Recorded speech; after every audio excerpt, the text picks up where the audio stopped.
I was just making a live broadcast on Facebook and I was cut off after I started talking about the streets. If you weren't aware, all of our digital transmissions in the United States are usually intercepted by someone in your neighborhood with something, I believe it's called a stinger. Police will use the same technology if there's a riot or if there's a social upheaval or some sort of situation where they want to monitor everybody's digital stuff. And so someone just cut me off after I mentioned the streets. And what I was talking about is this. Some days for me is like a total reset in the morning where I have to do my mental inventory since I was beat on December 30th of last year. And I was beat with weapons to the point that I lost teeth, had my jaw wired, my hand changed in its shape and its ability for use, and I've got my skull shapes changed as well. And I have a rash that broke out probably as a reaction to something they put in my body, like a painkiller, like a fentanyl or a carfentanil, I don't know. Because when I was laying there in the park after they stopped beating me and they left me for dead, I was laying there for a while until someone found me and got me an ambulance. And I went to one hospital and then I went to another hospital for treatment. So my mental health issues are a result of the police, doctors, and the streets. Specifically the Fairfax County Police, specifically Virginia hospital centers, and specifically the streets of Washington, D.C. at Triangle Park. And that's a place after I'd lived in other places in the city outside. I lived there since May. Then on December 30th, some of the other people there beat the fuck out of me and stole some of my things. I've heard they're not even going to get charges. Our judicial system's a joke. Anyways, my memory's fucked now. See, when the Fairfax County Police took me into custody 3 different times, first 2 years ago twice, and then last year once, they put me immediately into seclusion called isolation or the hole. It's also called Sheol or Sheol, hell. It's called that in the Bible, hell. And we call it Sheol if you're an incarcerated person. That's what the hole is.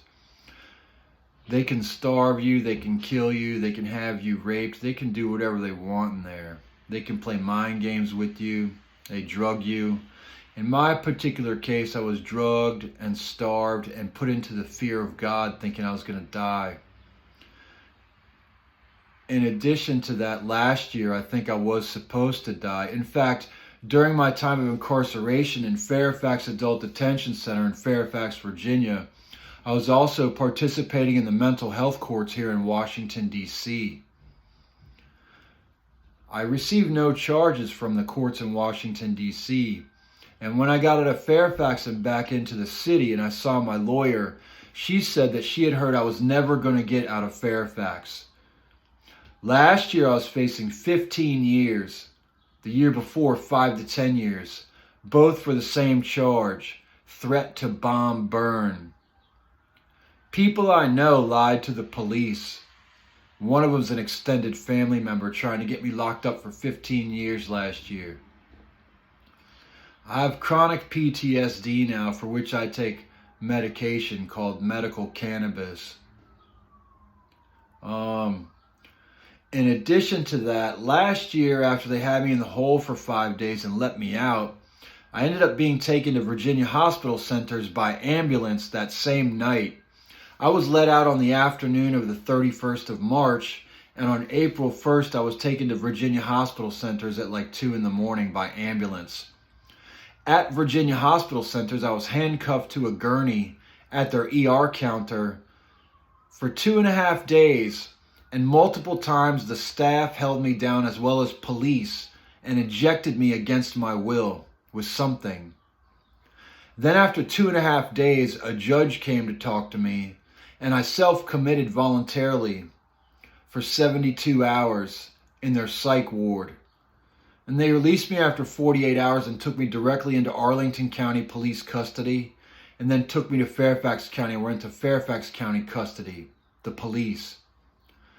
And then they kept me for about, I think it was 10 days and released me. All in all, in the past 2 years, I've spent over 4 months in incarceration. And all in all, after all of that and these threats from these powerful people in Virginia that I grew up around, as well as the police, I guess what I received? Only one small charge of misdemeanor disorderly conduct. And then in addition to that, I was banned from Lake Ann Plaza for a year.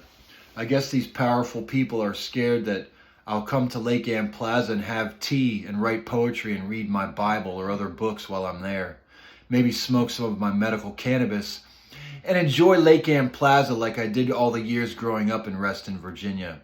In fact, at one point I had a family member who I was at his house on weekends, and I stayed at Lake Ann Plaza when they had an apartment at Moorings Drive. So, you know, that's a blow. And then getting beat up by these street people in the tents. And for what? So,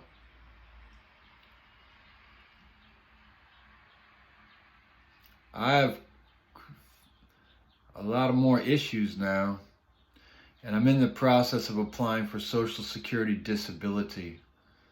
And all that'll get me is a guaranteed life of poverty. But at least I'll have a few dollars every month so I can get some medication and some clothing and maybe some other things every month. And better food than just what my food stamps offer, because they run out really quickly. Healthy food is expensive, and I haven't been able to heal since I was incarcerated 2 years ago, let alone from my years of homelessness. So I'm looking forward to healing and to getting strength back and returning to strength and trying to see what my mental capacity is and my wherewithal is with my day-to-day activities over time. I plan to stay here in Washington, D.C. and wander around the city and try and figure out what my purpose is in life. I've thought it was many things many times, and really what's happened now is it's nothing. I have no purpose in life. I've offered to let a few famous people have some free tours around the D.C. Capitol Hill and take them inside Congress to observe the House of Representatives and the Senate. The famous people I'm speaking of might not be famous to most people, but they are to me. Unfortunately, now I'm going to turn 52 in about 2 months.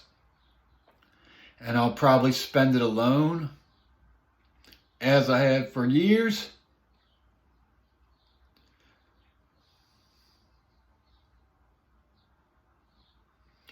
And at this point, I really don't want any family members or old friends to try and become my family or friends again. Because you all have failed me. Just like humanity has failed me. Just like our government has failed me. Like everyone has failed me, including my spiritual family and prayer family.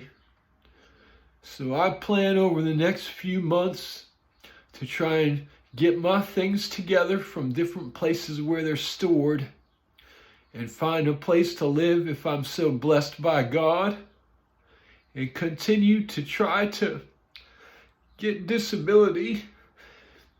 And if I can find a lawyer to help me if I need to, hopefully I will. And then I just want to be left alone.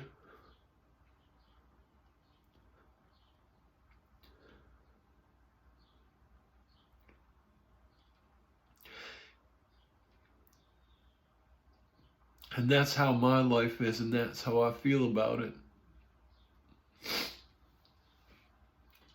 So in case anyone's really wondering,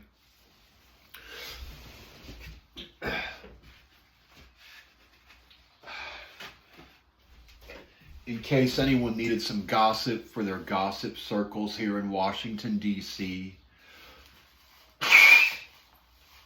or in Reston, Virginia, or in my genetic family, if you all needed some gossip or some juice or some meat, you just got it. And that's about it.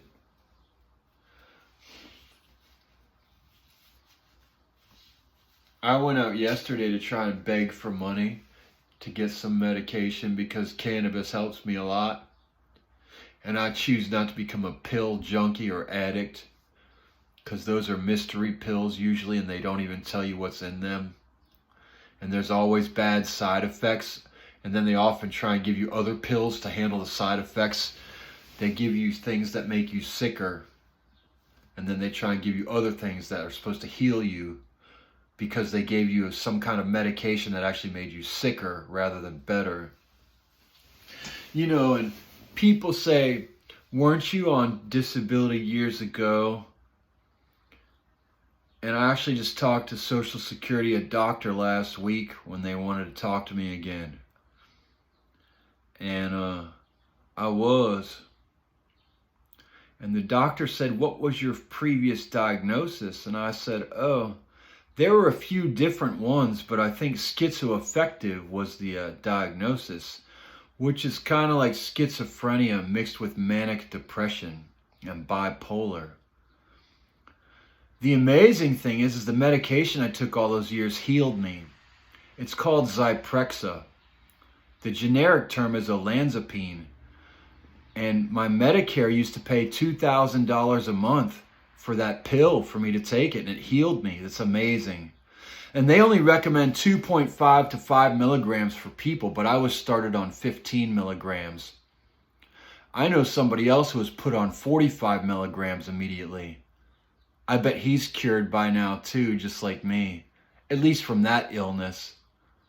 But now I've got chronic PTSD.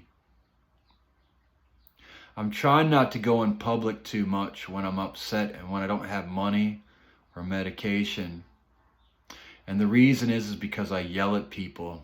I speak my mind and I scream at people who piss me off. Sometimes it's just because of the way they look or their fashion choices. That's kind of weird, right? I can just look at people and figure out shit that bothers me about them. I can figure out things that are good about people too. And what really hurts me the most is when I beg for money with a sign that says, homeless, disabled, please help. And no one gives any money here in Washington, D.C. Or they give very little. Yesterday I begged for over 4 hours and I only got $7. And I was begging in front of a Pete's Cafe and a Starbucks Cafe. And these are both cafes that I've hung out at for years now, where I've done drawings and written poetry and read prayer books of God for years now. And all I got was $7. I hope that I can get my disability from Social Security. I hope that I can get into some kind of housing here for myself where I don't have roommates, because the roommates here at this temporary place keep pissing on the toilet seat, leaving shit in the toilet, leaving the stovetop on with stuff smoking on the stovetop, and quite frankly, keeping odd hours, sometimes waking me up with door slamming. Plus, I'm kind of need my own space to heal.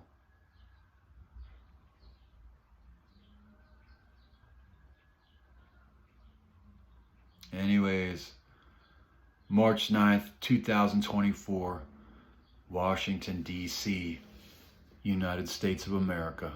Nathaniel Shellhays Vizdos is my name.